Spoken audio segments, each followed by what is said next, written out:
네, 오늘도 하나님의 시간을 기억하고 하나님의 전에 나와서 또 하늘의 힘을 갈망하는 사는 그린비 가족 한 분 한 분의 삶과 또 가정과 수고하고 땀 흘리시는 모든 그 일터 위에 하나님의 크신 은혜와 축복이 가득하시기를 주님의 이름으로 축원합니다. 오늘 하늘의 힘으로 산다. 오늘은 6번째 시간인데요. 오늘은 열등감에 대해서 한번 좀 생각을 해보려고 합니다. 열등감. 그 열등감을 뛰어넘는 어떤 그 믿음의 가치에 대해서 좀 함께 말씀을 나누려고 합니다. 사전에 보면 열등감 그러면 자신의 존재에 대하여 지나치게 낮은 평가를 내리고 자기 스스로를 이렇게 비하시키는 감정이나 상태라고 정의합니다. 한마디로 좀 이렇게 자존감이 좀 낮은 상태, 그리고 자기를 좀 존중하는 마음이 없는 그런 상태를 의미합니다. 작년 또 올해까지 한국에서 가장 많이 팔린 책 중에 하나가 미움받을 용기라고 하는 책인데, 이 책의 저자는 요즘 사람이 아니라 1900년 초에 활동했던 오스트리아의 심리학자 알프레드 애들러라고 하는 그런 분입니다. 이분이 어떤 상담 심리학이라고 하는 것들을 책으로 많이 이렇게 썼는데, 그의 책 중에 열등감이라고 하는 것에 대해서 이렇게 서술을 합니다. 열등감을 갖지 않은 인간은 없다. 열등감을 갖지 않은 인간은 없다. 누구든지 나이와 그런 어떤 조건과 배움과 어떤 지위에 상관없이 다 나름대로의 열등감을 가지며 살아간다라고 이야기합니다. 여러분은 이 열등감에 대해서 어떻게 생각하십니까? 저는 열등감이 있을까요? 없을까요? 있어요. 그걸 그렇게 확신에 차서 강하게 말씀하시면 네, 저 열등감이 있습니다.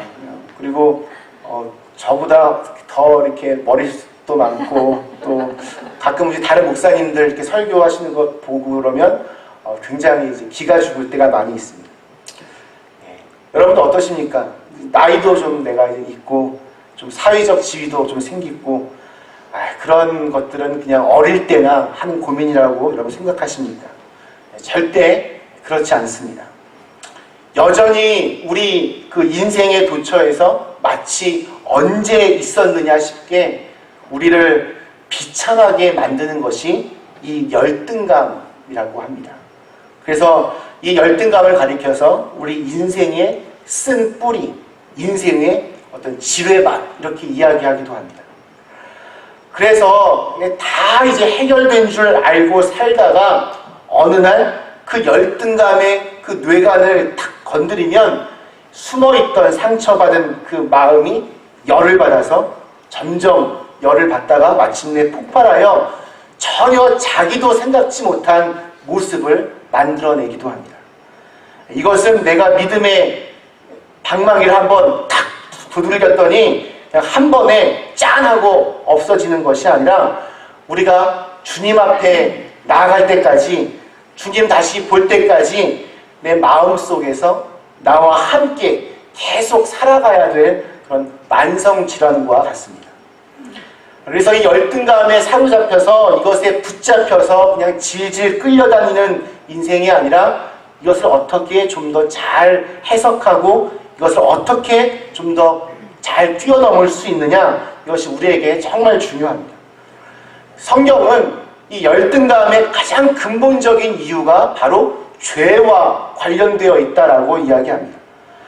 성경에서 말하는 죄는 뭐 거짓말을 하거나 뭐 돈을 띄어먹거나 이런 것이 아니라 그냥 존재 자체, 하나님과의 뭔가 깨어지고 이렇게 단절된 그 관계에서부터 죄의 상태를 우리가 이야기합니다. 하나님과 관계가 없으면 그것이 죄가 됩니다. 하나님과의 관계가 뭔가 문제가 있으면 그것이 바로 죄입니다. 그렇기 때문에 여러분, 죄를 지으면 뭔가 그로 인해서 단절되었다라고 하는 그런 아픔을 느끼게 됩니다. 그래서 사람은 누구나 죄를 많이 짓게 되면 자기 스스로 그 양심의 소리 때문에 자기 자신에 대한 자존감이 점점 낮아집니다. 죄가 들어오면 죄를 짓게 되면 이제 마귀가 우리에게 다가와 정죄합니다. 거 봐. 넌 안 되잖아. 네가 무슨 하나님의 자녀냐. 그럼 우리는 자기 스스로를 자책하고 자기 스스로를 비난하면서 이렇게 얘기합니다. 맞아. 난 안 돼. 내가 그렇지 뭐. 내가 이럴 줄 알았어. 자기 그 수치심과 자존감이 이렇게 무너지는 열등감에 이제 사로잡히게 됩니다. 원래 우리 사람은, 우리 인간은 보시기에 참 좋았던 하나님의 아주 위대한 걸작품이었지만 에덴 동산에서 하나님을 떠난 그 결과로 하나님의 그 낯을 보면 피하고 또 동산 그 나무 사이에 숨어버리고 나뭇잎으로 자신의 몸을 이렇게 가리우고 또 자기의 그 책임을 남에게 이렇게 전가하는 좀 고귀한 그 존재에서 열등한 그런 존재로 전락했던 경험이 있습니다. 오늘 읽은 말씀을 보면 사울은 이스라엘의 왕입니다. 한 나라의 왕입니다. 다윗은 그 밑에 있는 군대의 한 장관에 불과합니다. 한 장군에 불과합니다. 그러나 이 장군이나 뭔가 이렇게 군인이라고 하기에는 아직은 어리고 아직 결혼도 하지 않은 그냥 아주 풋내기 청년에 불과했습니다. 아직은 미숙함이 많았던 사람이었습니다. 오늘 읽은 이제 그 앞장면에 보면 골리앗을 이렇게 이기는 것을 보면 다윗이 그때가 그냥 소년의 때였다라고 성경은 말하고 있습니다. 그런 다윗이 블레셋과의 전쟁에서 연전연승하면서 전쟁에서 이기고 이제 돌아옵니다. 자, 보통 이렇게 군대의 이 장수가 이기고 돌아오면 사실 그것은 엄밀하게 다윗의 승리가 아니라 사실은 왕의 승리입니다. 사울왕이 전쟁에서 승리한 그러한 것과 똑같습니다. 왕이 가져야 될 영광을 군인 하나가 열심히 싸워서 대신 이렇게 안겨준 겁니다. 참 기쁘고 감사해야 되고 참 좋아해야 되는데 오늘 읽은 말씀을 보면 사울은 그렇게 생각하지 않았습니다. 당시 그 전쟁의 역사를 보면 왕은 이렇게 승리를 한 장군을 이제 마중을 나가서 도시 입구에서부터 저지 군인들이 이제 전쟁에서 이기고 돌아오면 이제 이렇게 정말 수고했다라고 이렇게 기쁨으로 마중을 나갑니다. 그리고 함께 그 장군과 함께 둘이 백성들의 환호와 박수를 받으며 이제 점점 이제 그 성 안으로 들어갑니다. 백성들이 길에 이제 도열해서 노래하고 춤을 추며 이 사울왕과 다윗을 아주 열렬하게 환영을 했습니다. 그런데 가만히 들어보니 그 환호하는 소리 중에 이상한 말들이 들립니다. 6절과 7절입니다. 무리가 돌아올 때 곧 다윗이 블레셋 사람을 죽이고 돌아올 때에 여인들이 이스라엘 모든 성읍에서 나와서 노래하며 춤추며 소고와 경세를 가지고 왕 사울을 환영하는데 여인들이 뛰놀며 노래하여 이르되 사울이 죽인 자는 천천히요 다윗은 만만이로다 한지라. 지금 무슨 말입니까? 지금 사울왕은 1000명을 상대할 수 있는 능력이 있는 사람이고 그리고 자기의 부하였던 다윗은 10,000명을 상대할 수 있는 사람이다 라는 것입니다. 근데 저는 여러분 이상하지 않습니다. 지금 이 노래는 아주 이 전쟁에 능통한 어떤 군인들이나 아니면 연구를 많이 한 학자들이나 아니면 사울왕을 잘 보필하던 신하들이나 아니면 백성들 모두가 하는 말이 아니었습니다. 그냥 춤추기를 좋아하는 춤추는 여인들이 그냥 노래하다가 부른 한 후렴구에 불과합니다. 그런데 한 나라의 왕이었던 사울이 이 말에 그 마음이 지금 움직이고 있습니다. 그 마음이 흔들리고 있습니다. 이 노래를 백성들 모두의 마음이라고 착각을 합니다. 잘못된 정보인지 아닌지를 분별하는 그 능력이 사라진 것입니다. 그럼 8절을 보십시오. 사울이 그 말에 불쾌하여 심히 노하여 이르되 다윗에게는 만만을 돌리고 내게는 천천만 돌리니 그가 더 얻을 것이 나라 말고 무엇이 있느냐 하고. 이런 얘기는 이런 말도 없었고 이런 마음도 없었는데 자기 혼자 그렇게 생각을 하기 시작합니다. 사실 이렇게 훌륭한 장수를 내 곁에 두고 있다는 것은 왕의 큰 기쁨이고 자랑거리입니다. 근데 지금 이 사울의 상태는 영 정상이 아닙니다. 열등감에 지금 사로잡히는 이 사울의 감정 상태를 한번 보십시오. 불쾌해하고 있습니다. 이것은 불쾌할 일이 아닙니다. 그리고 보면 심히 노하고 있습니다. 이럴 필요가 없는데 여러분 왜 이런 마음을 가지고 있습니까? 다윗이 나중에 자기를 죽이고 쿠데타를 일으켜서 이 나라를 차지할 것이다. 또는 왜곡되고 잘못된 그 스토리를 자기 스스로 지금 만들고 있습니다. 잘못된 정보가 잘못된 스토리로 이렇게 변질되고 있는 모습을 우리가 보게 됩니다. 그래서 한 개인이나 아니면 공동체의 그 건강도를 측정하는 가장 좋은 툴 중에 하나가 루머, 즉 잘못된 정보를 어떻게 내가 그것을 받아들이고 해석하느냐. 건강하지 않은 사람이나 건강하지 않은 공동체는 왜곡된 스토리로 전혀 예상치 못한 대본들이 막 만들어집니다. 그럼 얼마나 불행한 일입니까? 전쟁에서 승리하고 돌아온 부하 다윗과 함께 승리의 축배를 나누며 하나님께 영광을 돌려야 할 이 축복의 자리에서 사울은 지금 엉뚱한 생각으로 본인이 연출, 본인이 감독, 본인이 각색, 본인이 주연, 조연 다 하면서 자기 머릿속에 자기 마음대로 이상한 시나리오를 쓰기 시작합니다. 이것이 열등감의 특징입니다. 이 열등감의 가장 중요한 재료가 무엇입니까? 바로 비교의식, 남과 비교하는 마음에서 생겨나는 것입니다. 한국에서 제가 전도사 생활을 할 때 저희 교회에 집사님 한 분이 계셨습니다. 이분이 함께 같이 신방 팀에 오셔서 함께 같이 신방을 가는 경우가 많았는데 이분은 어느 집이건 간에 신방을 가면 이상하게 심술을 부립니다.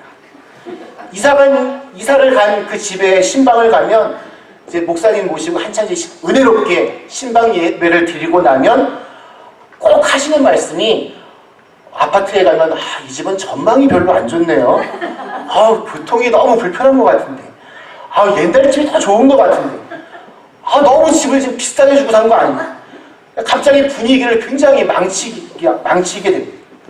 어떤 집은 신방을 갔는데 마침 이제 가구들을 다 장만해서 새로 소파며 이것도 다 장만했어요. 근데 그것을 보고 또 이거 너무 비싸게 주고 산 거라고. 내가 싼 데를 아는데 왜 나한테 연락 안 했냐고. 가구 색깔하고 이 벽 색깔하고 영 맞지가 않는다고. 그래서 마지막에는 오히려 더 화를 막 내십니다. 참다 못한 목사님께서 이렇게 말씀하셨습니다. 집사님, 여기서 안 사실 거잖아요. 근데 왜 그러세요?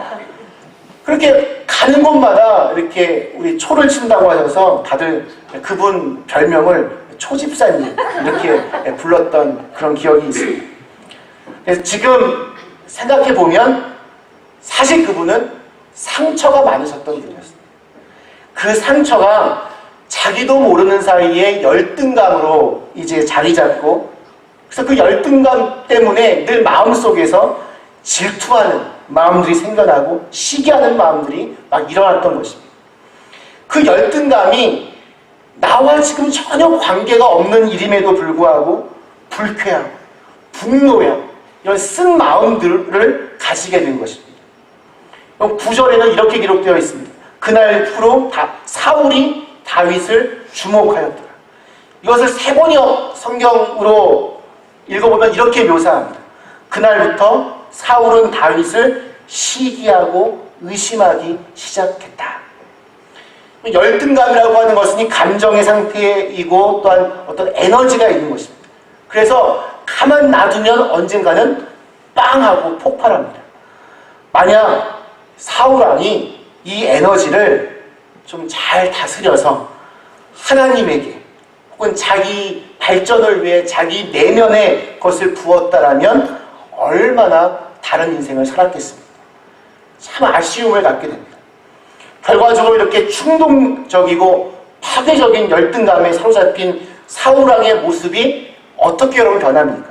10절 말씀 보시면 그 이튿날 하나님께서 부리시는 악령이 사울에게 힘있게 내림에 그가 집안에서 정신없이 떠들어대므로 다윗이 평일과 같이 손으로 수금을 타는데 그때에 사울의 손에 창이 있는지라.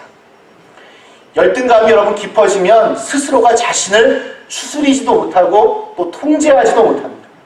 오늘 말씀에서는 이것을 악한 영이 힘있게 내려쳤다라고 이렇게 표현을 합니다. 우리 마귀는 열등감을 교묘하게 파고들어옵니다. 비교의식을 통해서 질투심을 불러일으킵니다. 또한 저 사람에 대한 두려움을 느끼게 합니다. 미움의 감정, 증오의 감정을 계속 불어넣습니다. 그리고 그것이 폭발하게 만들어버립니다. 자, 그런데 여러분, 동시에 다윗은 지금 어떻게 묘사가 되었는지 한번 보십시오. 다윗은 평일과 같이 수금을 타고 있었다라고 증언을 합니다. 그럼 가만히 보십시오. 생각해 보십시오. 세상적으로 보면 다윗은 지금 그렇게 한가롭게 수금을 타고 있으면 안 됩니다. 지금 여인들이 사울은 천천히요, 다윗은 만만이다 노래를 불렀는데 여러분 이게 기회가 아닙니까? 지금 한가하게 사울 앞에서 그냥 하프, 오늘날 기타 같은 거 치면서 거기 있으면 안 됩니다. 빨리 나가서 자기 편을 만들고 뭐 좀 밥도 사주고 자기 사람들을 자꾸 이렇게 규합해야 됩니다. 근데 그는 그냥 평상시와 다름없이 평일과 같이 수금을 타고 있습니다. 놀라울 정도로 다윗에게는 그 내면의 어떤 그 막 보채는 내면의 충동이 없습니다. 놀랍도록 그 마음의 평정심을 유지합니다. 자, 그런데 사실 여러분 다윗은 이런 사람이 아닙니다. 다윗은 누구보다도 열등감의 상처가 큰 사람이었습니다.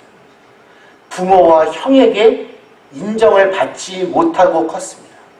여러분 잘 아시는 대로 이제 사무엘 선지자가 이제 새로운 왕에게 기름 부으러 갔을 때 다윗은 그 아버지에게서 전혀 기대를 주셔되지 않았던 그냥 아무런 기대가 없었던 그런 막내 아들에 불과했습니다.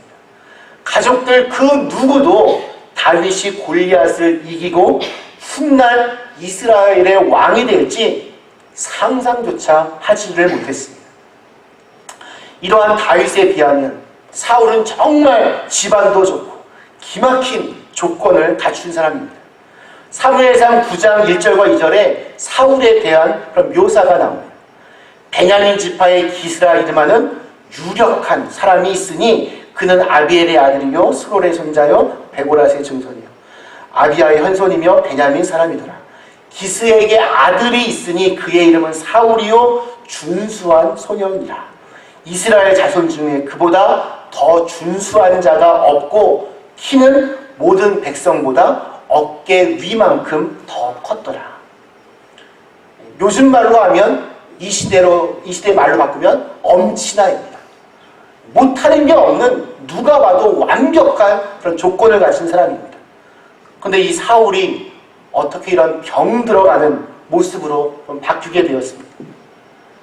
반대로 열등감을 가지기에 충분한 이 다윗은 어떻게 그 마음의 열등감을 이렇게 건강하고 고귀한 모습으로 바꾸어 나가게 되었습니다. 오늘 말씀에서는 그 원인을 12절에서 이렇게 설명하고 있습니다. 여호와께서 사울을 떠나 다윗과 함께 계심으로 사울이 그를 두려워한지라. 전형적인 이 히브리어적인 표현으로 지금 하나님이 주어가 되어 나타났지만 이 말의 뜻은 다윗은 하나님과 함께하는 것을 선택했고 사울은 하나님을 떠나는 것을, 하나님 없이 사는 것을 선택했다라는 그러한 뜻입니다.